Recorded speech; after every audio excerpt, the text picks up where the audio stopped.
credibility. You want to persuade, change people's minds to come around to your way of thinking on whatever issue it is, and I don't care about your politics. They're none of my business. You can have whatever politics you want. But I will tell you what doesn't work: insulting people. Any of you been married for more than a week? Any of you aspire to be married at any point in life?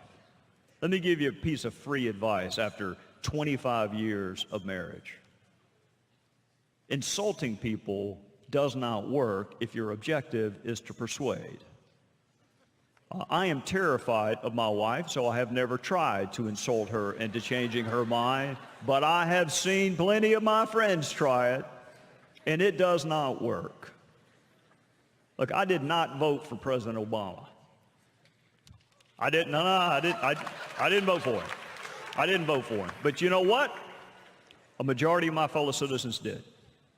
So when I see a bumper sticker that says, don't blame me, I didn't vote for the idiot, do you think that's persuasive?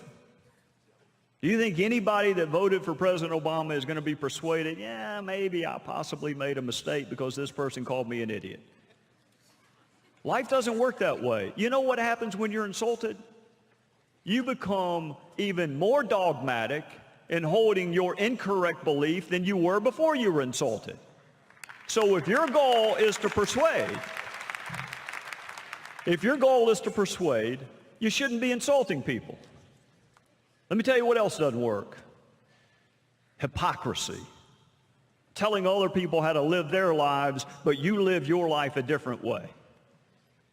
Telling people that they ought to be doing X while you're doing Y. And trust me, I work in a line of work where I see a lot of it. And yes, we're all hypocrites to a certain extent, every one of us. But there are different gradations of hypocrisy. And if you are going to say that the Lord called you to go into politics, you better act like it. And if you're not going to act like it, then leave his name out of it. Furthermore,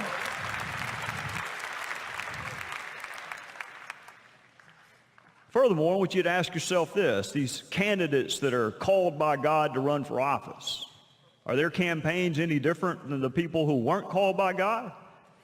Do they engage in negative campaigning? Do they launch unfair attack ads? Can you tell anything different about them than you can the candidates who just say, I'm running because I felt like running? They claim to serve a God that used a stutterer as a spokesperson.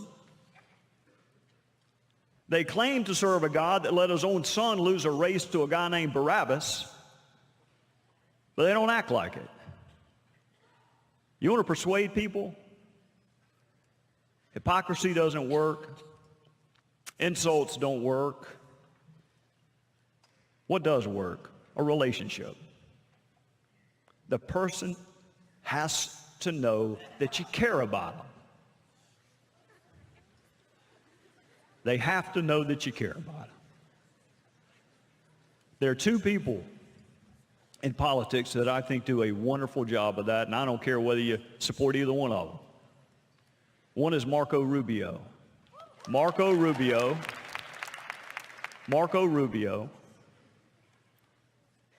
was raised by a woman that cleaned other people's hotel rooms. But she had hope. She had hope that her son would have a better life, and now he's in the United States Senate.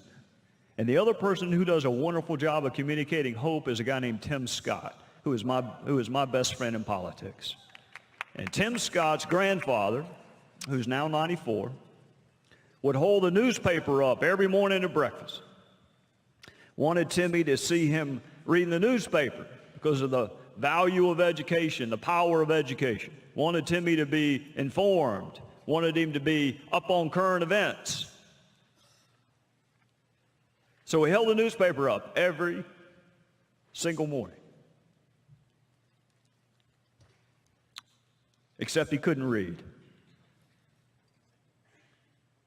Can't read to this day. but he wanted to communicate hope to his grandson about the power of education. You want to persuade people? Do you speak in hopeful terms? Do you communicate hope? Are they convinced that you have their best interest at mind? Last fall, my wife made me go to a wedding with her. Let me rephrase that. My wife and I went to a wedding last fall. And I was watching a football game on my iPhone, but it's the only way I agreed to go. Look, if you want me at your wedding, don't plan it in the fall in the South. So I'm watching the football game, and I hear that same verse I hear at every other wedding. These three things remain: faith, hope, and love. The greatest of these is love. We already knew that. I knew that. Comes right before the unity candle. But I started thinking to myself, okay, love wins. I get that. I know that. But hope must be really powerful to even be in the final three. Do you talk in hopeful terms? To the people that you interact with and you're trying to persuade, do you communicate hope? Do they think you care about them? So you got a message. You got a manner of communicating. Now, all you need is a messenger, right? You're just waiting on whoever that is. Whether it's President Obama, whether it's Ronald Reagan, whether it's Abraham Lincoln, we're just waiting around on that great messenger, right? If you were waiting around for another Ronald Reagan or another Martin Luther King Jr. or another Abraham Lincoln, you are going to have a long, miserable wait. It's not going to happen. If you're waiting on a knight or knightess to ride in on a white horse and change whatever you think ails our country, or your school, or your community, or your family, it's not going to happen. You know who the messenger is? It's you. It's not me. I don't know you. I don't know where you come from. I don't know your friends. I don't hang out with you. I'm not going home with you for spring break. I'm not going to work with you this summer. I'm not in class with you. Neither are any of the other people that you may be thinking about that are going to do it. It's you. You're the messenger. You're the leader. I work in a town that is named for Washington. I fly into an airport named for Reagan. I pass monuments to Jefferson and Lincoln and King, and every street is named after somebody famous, and there are statues and portraits in every one of the office buildings. I don't even know. They're so famous, I don't even know them. Lots of famous people.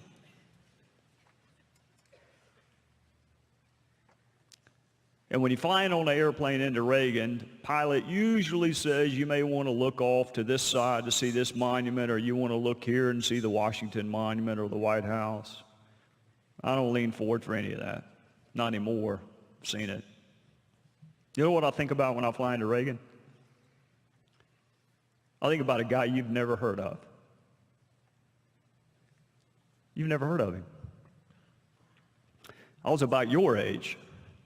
I was exactly your age. Watching television with my father. February. In the throes of a terribly frigid winter in Washington, and a plane crashes into the 14th Street Bridge.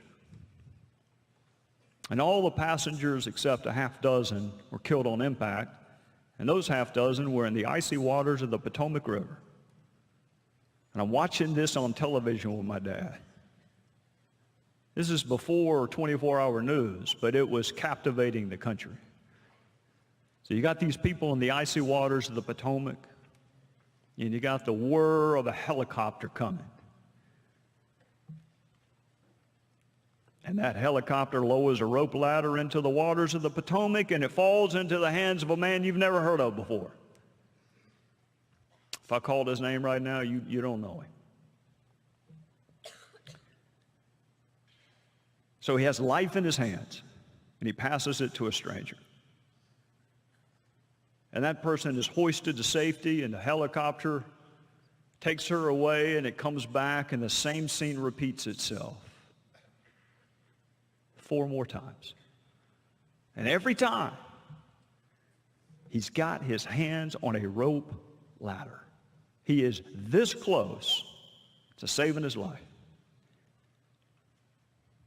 And every single time, he passes it to a stranger. Not his wife, not his daughter, not his best friend, a stranger. And when the helicopter came back for him, he had succumbed to fatigue and drowned. His name was Arlen Williams. I'm not asking you to be Reagan. I'm not asking you to be Lincoln. I'm just asking you to live a quiet life of conviction and virtue and actually live out what you profess to believe. And if you can do that, you'll be a leader, you'll be persuasive, and your generation will get this country headed back in the direction that you want it to be in. Lord, I pray that you will give these young women and men wisdom, courage. There are difficult challenges in life. Help them know what they believe, why they believe it. Help them to communicate in a manner that is reflective of your attributes. And I am reminded that you only described yourself one way. You said that you were low in spirit, humble. I pray that you'll give them the courage to believe that they can be that messenger. In Christ's name, amen.